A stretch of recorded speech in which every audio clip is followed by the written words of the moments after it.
Bienvenue dans une nouvelle vidéo. Aujourd'hui, c'est la sixième interview sur la chaîne, la sixième de l'année, puisque ce sera la dernière de cette année 2022. Mais ne vous inquiétez pas, il y aura encore des interviews, normalement, en 2023. Ça, je vais essayer d'en faire l'année prochaine, il n'y a pas de souci.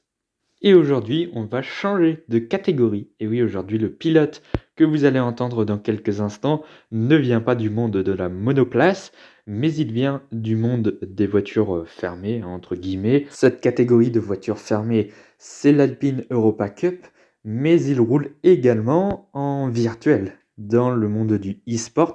Donc j'ai pu un petit peu lui poser des questions un petit peu sur tout. Donc c'est très sympa. En tout cas, n'oubliez pas de liker, partager, commenter et surtout vous abonner à la chaîne. Nous, on se retrouve à la fin de l'interview. J'espère que ça vous plaira. Donc bonjour à tous, je m'appelle Adrien Lefloc, j'ai 20 ans, je suis originaire de la région Centre-Val de Loire et du coup je suis pilote en Alpine Elf Europa Cup pour la saison 2022. Bien sûr, j'ai fait du karting avant de commencer l'Alpine Elf Europa Cup cette année, donc j'ai fait double champion de France en championnat de karting de location, donc qui est l'SWS. Et ensuite, bien sûr, quelques titres bien sûr régionaux en carte de compétition et une troisième place mondiale également en championnat SWS. Donc aussi, à côté de cela, je ne roule pas qu'en réel, mais aussi en virtuel. J'ai une team qui s'appelle la NVW Sport et je roule principalement sur iRacing, Air Factor 2 et après Assetto Corsa Competizione aussi. Donc voilà. Donc pour une préparation week-end en Alpine Elf Europa Cup, donc tout simplement, alors il y a plusieurs choix possibles qui on va dire qui sont complémentaires. On peut très bien faire déjà de la journée de roulage en réel, tout simplement donc pour préparer les meetings, etc. Bien sûr sur les pistes du championnat. Sinon ça ne sert un peu à rien. Et après moi du coup ce que j'ai surtout fait cette année, c'est beaucoup de préparation au simulateur, notamment sur le GR Factor 2, où il y a le mode de l'Alpine Cup justement, qui est super bien refait par rapport à la réalité. Donc j'ai préparé mes week-ends là-dessus en priorité, qu'ensuite j'ai envoyé à mon ingénieur qui m'a fait un retour sur mes points de freinage, mes trajectoires, ma vitesse de passage en courbe, etc. De plus, notre ingénieur de chez Herrero Racing nous prépare comment dire, un petit cahier avec plein de notes, etc. Pour le week-end, qui nous résume bien sûr la météo, le tracé, les horaires, etc. Tout ça, température. Et ensuite, vraiment, il nous détaille virage par virage, la vitesse en courbe, la vitesse, etc. Et bien sûr aussi quelques petites annotations, comme par exemple, je sais pas, beaucoup de dépôts de gomme ou d'autres choses bien sûr. En dehors de ça, bien sûr, je vais à la salle de sport, très important, surtout, on va dire, sur le plan cardio, parce que dans les voitures, il fait vraiment très très chaud. On a un peu 40-50 degrés par moment, surtout voilà, en été, c'est très compliqué. On va dire dans les voitures. Ensuite, bien sûr, on a la boisson. Bon, ça nous aide, mais bon, à dire c'est très très limité. Et après, voilà, surtout ce que je fais à la salle, c'est du cardio et renforcement musculaire. Donc voilà.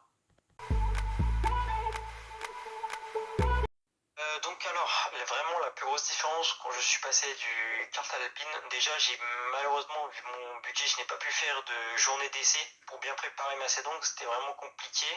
Je suis arrivé sur Nogaro en découvrant la voiture, la structure, les équipes, tout ça, mais mes concurrents aussi bien sûr. Donc franchement, ce qui était plus compliqué, je dirais, c'est de s'habituer déjà à la vitesse de passage en courbe. Car bon, avec un kart, c'est très facile. On a entre guillemets un peu de confiance et ça le fait. Tandis qu'en voiture, il y a beaucoup plus de paramètres qui rentrent en compte, notamment là, surtout la température de la piste et bien sûr aussi notre confiance en soi. Pour passer un virage en carte voilà, à fond, c'est beaucoup plus simple que passer un virage à fond en voiture. Il faut avoir beaucoup plus de confiance.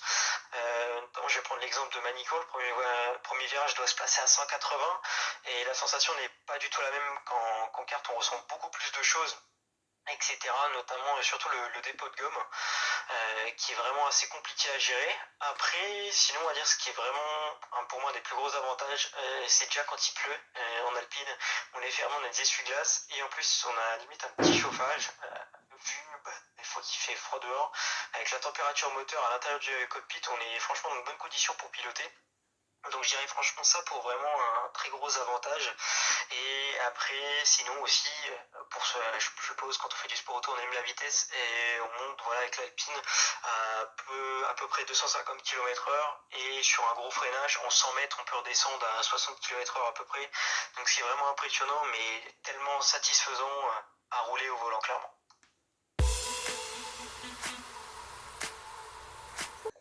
Donc au niveau e-sport, ensuite, tout dépend après du programme qu'on a avec mon équipe.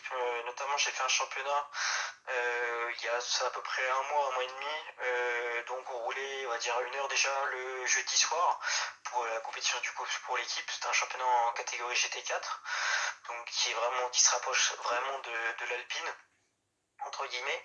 Et puis après, sinon vraiment en training pur pour préparer mes cours du championnat alpine, on va dire en dehors de mes études, je rentre le week-end, etc.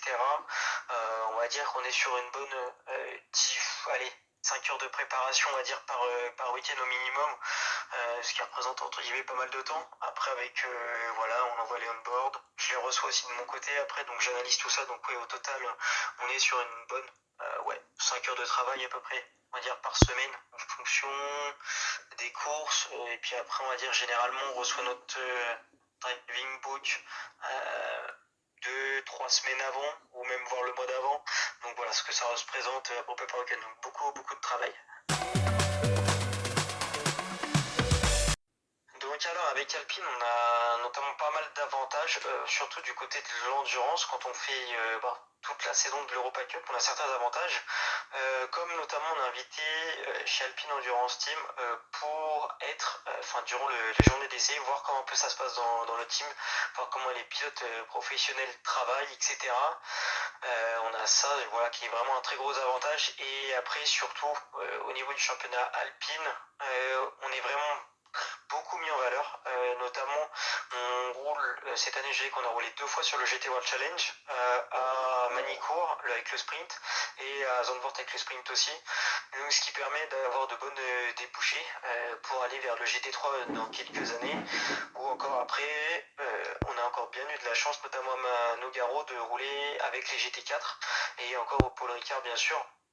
Donc ce qui fait que ça nous donne direct accès entre guillemets à l'échelon supérieur si les performances sont là, etc. On peut déjà prendre pas mal de contacts. Plus bien sûr, Alpine met plein de choses en place aussi de leur côté pour nous aider à voilà, soit rester dans le championnat ou alors bien sûr évoluer vers le GT4. La différence entre la réalité et le e-sport, tout simplement, l'e-sport va dégrossir le travail de reconnaissance de piste en fait. Je veux dire, c'est bien, voilà, on se connecte, on met notre voiture, le circuit, et voilà, on va déjà avoir un aperçu des trajectoires, voir comment ça passe, etc. Mais bon, faut savoir qu'après, au niveau des points de freinage, points d'accélération, la vitesse en courbe, tout ça, il y a beaucoup de choses qui changent, comme bien sûr déjà toute la météo, le grip de la piste, etc. Donc non, le simulateur n'est vraiment pas comparable à la réalité. Ouais, voilà, certes c'est important de bien travailler, mais bon, je veux dire, ça dégo aussi juste le travail, et ça nous permet quand même de bien se préparer, mais ça ne remplacera jamais le roulage en réel, clairement. Voilà, donc l'équipe, si j'avais une équipe à créer en Formule 1, déjà je prendrais une motoriste Mercedes. Et franchement, le duel Vettel-Hamilton m'avait bien plu, donc je mettrais Hamilton et Vettel dans mon équipe et pour voir, voilà, on verra ce que ça donne et qui sera champion du monde à la fin de l'année. Donc je pense que ça pourrait être vachement intéressant. Voilà pour cette interview avec Adrien Le Floch. Un grand merci à lui d'avoir accepté ma demande. Voilà, je sais que ma communauté, la majorité de ma communauté suit plutôt les compétitions de monoplace, la Formule 1 hein, surtout, et puis aussi une bonne partie sur les 2 roues en moto. Mais je voulais vous faire découvrir un petit peu le monde des voitures fermées, on n'en parle pas beaucoup, hein, surtout l'Alpine Europa Cup. Personnellement, moi je ne connaissais pas avant d'avoir fait quelques recherches. Je connaissais absolument pas cette compétition.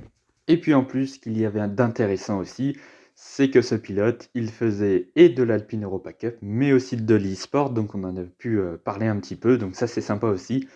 J'avais pas pu en parler avec les autres pilotes que j'avais interviewés dans l'année. C'est chose faite en cette fin d'année.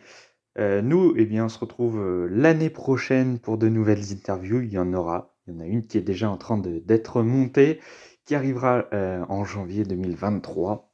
Bref, en attendant, n'oubliez pas de liker, partager, commenter et surtout vous abonner à la chaîne, c'est très important. On approche de la fin d'année, il ne reste plus que 11 jours de mémoire. Donc j'ai hâte, vraiment, je vous le dis depuis plusieurs vidéos maintenant, j'ai hâte d'être en 2023. Ça va être une grosse année, je pense. Allez, à bientôt pour de nouvelles vidéos.